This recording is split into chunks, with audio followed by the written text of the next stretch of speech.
मित्रों नमस्कार। पुनः से मैं हाजिर हूँ आपके सामने way to multiply and divide गुणा और भाग के यानी पार्ट 4 में क्लास 5 मैथमेटिक्स में। तो लीजिए मित्रों आ जाइए, बगैर झंझट के शुरू करते हैं। आप सीधा अपने हल पर आ जाएं और देखें मेरे पिछले वीडियो आपने विधिवत तरीके से देखे। और लीजिए पार्ट 4 में मैं कुछ भाग कुछ गुणा पर चर्चा करूंगा, क्योंकि अभी तक आपने यानी गुणा और भाग अलग अलग समझे थे। इसमें कुछ गुणा भी होंगे कुछ भाग भी होंगे, ऐसे सवाल आपके समक्ष प्रस्तुत है। लीजिए, एक टैंक में 300 लीटर पानी भरा हुआ है। 25 टैंकों के अंदर कितना पानी भरा जा सकता है? अगर एक टैंक पानी से 15 बाल्टियां भरी जा सकती हैं तो 25 टैंकों के पानी से कुल कितनी बाल्टियां भरी जा सकेंगी? लीजिए मित्रों आ जाइए, एक टैंक से 300 लीटर पानी भरा हुआ है। 25 टैंकों के अंदर कितना पानी आएगा? तो देखिए 300 लीटर एक टैंक में भरा जाता है उदाहरण के लिए। तो 300 और यहाँ गुणा होगा 25 का, तो यहाँ गुणा हो गया, तो 25 का गुणा कर देंगे तो 3 शून्य है, 3 शून्य हो जाएंगे और 25 3 75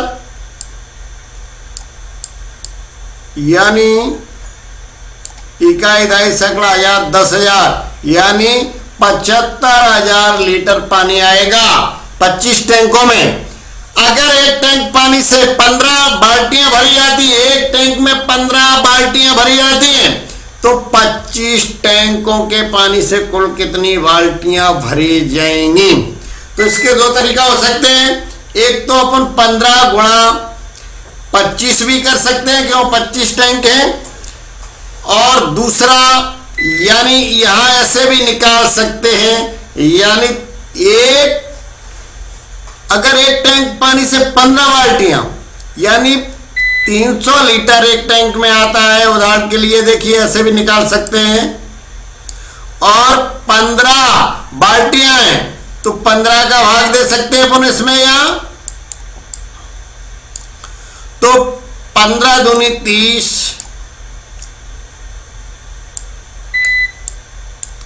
यानी शून्य बचा, शून्य शून्य यहां हो गया, यानी एक बाल्टी में 20 लीटर पानी आ रहा है। तो अपन यहां सीधा अगर 20 का भाग दे देंगे टोटल में, तो भी हमारी बाल्टियों की संख्या आ जाएगी। जैसे 7,000 75,000 में अपन देखिए 20 का भाग देते हैं सीधा सीधा, तो हमारी बाल्टियों की संख्या आ जाएगी। 20 का भाग देंगे तो 20 30 60। प्यारे बच्चों यहां बचा 5 15 उतारेंगे अगला 0, तो 20 पहिया 100 और 20 संग से 20 20 सत्ती 140 140। यहां बचेगा प्यारे बच्चों 10 शेष। अब देखिए अगली बिंदु उतार लेंगे तो यानी 20 पहिया 100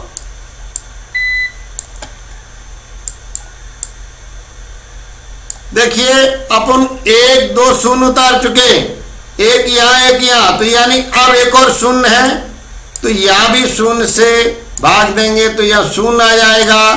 तो इसलिए प्यारे बच्चों 3,750 बाल्टियां भरी जा सकेंगी। तो इसी तरह से एक और सवाल है आगे। 1 किलो में 28 लड्डू बनते हैं, 12 किलो में कितने लड्डू बनेंगे? अगर 16 लड्डू एक डिब्बे में पैक किए जा सकते हैं तो कितने डिब्बों की जरूरत पड़ेगी? उसी प्रकार से यानी गुणा भाग दोनों है, तो इसे आप होमवर्क में घर पर भी कर सकते हैं। अगर आपको नहीं आता है तो मेरे कमेंट बॉक्स में लिखें, मैं पुनः इसका हल आपको दूंगा। एक और उदाहरण लेते हैं।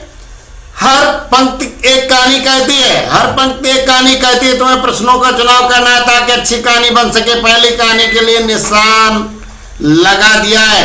एक दुकानदार के 50 डिब्बे हैं, एक डिब्बे में 48 फल हैं, यानी दुकानदार तो देखिए पहला प्रश्न है, दुकानदार को कुल मिलाकर कितने पैसे देना पड़ेंगे। तो यहाँ प्रश्न में पैसे का कोई यानी ऐसा सुझाव नहीं दिया गया है कि कितने पैसे के डिब्बा है या कितने के लड्डू है, इसलिए ये सवाल मैच नहीं खा। इस सवाल को क्रॉस करेंगे, ये समस्या से मैच नहीं खाता। कुल मिलाकर कितने फल हैं, तो फल के लिए 50 और 48 का गुणा हो जाएगा तो सही है। कितने और डिब्बों की जरूरत पड़ेगी। अब देखिए कितने और डिब्बों की जरूरत, ये भी क्लियर है क्योंकि एक दुकानदार के 50-50 डिब्बे हैं और प्रति यह डिब्बे, ये समस्या से मैच नहीं खाएगा। बताओ क्यों गा और गा अच्छे प्रश्न नहीं है, क्योंकि ये का और गा हमारे प्रश्न से उसका मिलान नहीं कर रहा है, उसका हल इस प्रश्न में नहीं मिल सकता, इसलिए ये प्रश्न सही नहीं है।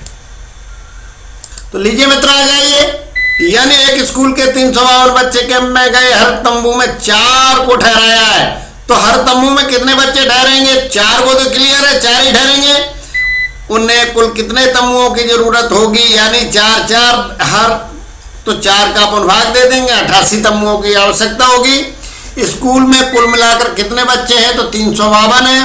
एक दुकानदार के पास 204 अंडे हैं, वह उन्हें ट्रे पर रखता है, हर ट्रे में 12 अंडे आते हैं। तो यहाँ देखिए उसे कितने और अंडों की जरूरत है, तो ये प्रश्न सही नहीं है, गलत है, क्रॉस कर दिया। वह कितने ताजे अंडे बेचता है, या ताजे का कोई भी जिक्र नहीं किया गया, इसलिए ये भी सही प्रश्न नहीं है। उसे कितने अंडों की ट्रे की जरूरत पड़ेगी, तो यहाँ अपन इसमें 12 का भाग दे देंगे, तो यानी 17 ट्रे की आवश्यकता होगी। इसी प्रकार से ये भी आपके विभिन्न उदाहरण दिए गए, इन्हें भी आप हल कर सकते हैं पूर्व की बात। तो लीजिए आ जाइए और आगे लीजिए मित्रों, भाग करो और अपने उत्तर को गुणा द्वारा चेक करो। तो देखिए हमें एक आपको गुणा चेक करने के लिए बता देते, बाकी जो टेबल है इसमें इसके उत्तर आपको चेक करना है, तो ये आप होमवर्क में देख सकते हैं। जब भी कोई दिक्कत हो मेरे कमेंट बॉक्स में लिखें। तो देखिए अपन एक लिखते हैं 438 भागित 9, यानी 438 भागित 9 को अपन आगे करते हैं। तो देखिए, तो लीजिए प्यारे बच्चों, अपन इस भाग को करते हैं, 438 में 9 का भाग देते हैं। तो पहले देखिए 4 में नहीं जा रहा है तो पूरे में देंगे, जो लास्ट वाली प्रक्रिया से अपन इसको हल कर रहे हैं। तो 9 चौक 36 और 5 बार जाता है 45, अधिक हो जाता है, तो 9 चौक 36 और इसमें बचा, यानी 3 में से नहीं जा रहा है तो 13 में से 6 गए, 13 में से अगर 6 जाएंगे तो 7 बचा, और यहाँ कुछ नहीं क्योंकि इसकी हासिल यहाँ चली गई, तो यहाँ 0। अब देखिए अंक उतारेंगे 8 का, तो 9 का पाड़ा फिर पढ़ेंगे, तो 9 78,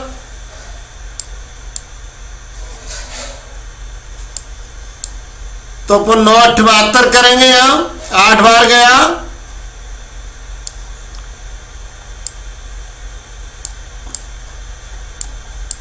तो यहां देखिए बचा 6। अब ये हमारा 6 हो गया शेष।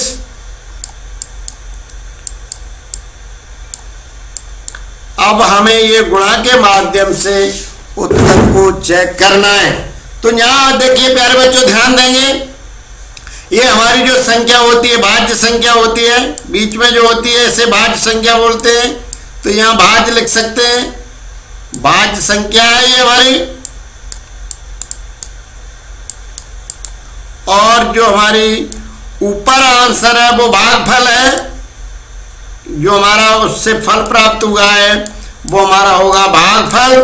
तो यानी ऊपर जो संख्या हमारी उत्तर आएगा वो हमारा भागफल कहलाएगा। तो ये भागफल हो गया। तो लीजिए मित्रों, इस तरीके से अपन इसको ज्ञात करेंगे, यानी जो हमारी ये संख्या होती भागफल होती है या भाज्य संख्या होती है, इसे भाजक कहते हैं, और ये शेषफल नीचे, यानी इसमें भाज्य है, भाज्य संख्या हमारी 438 और भागफल है 48 और भाजक है हमारा 9 यानी 9 और शेषफल है हमारा 6।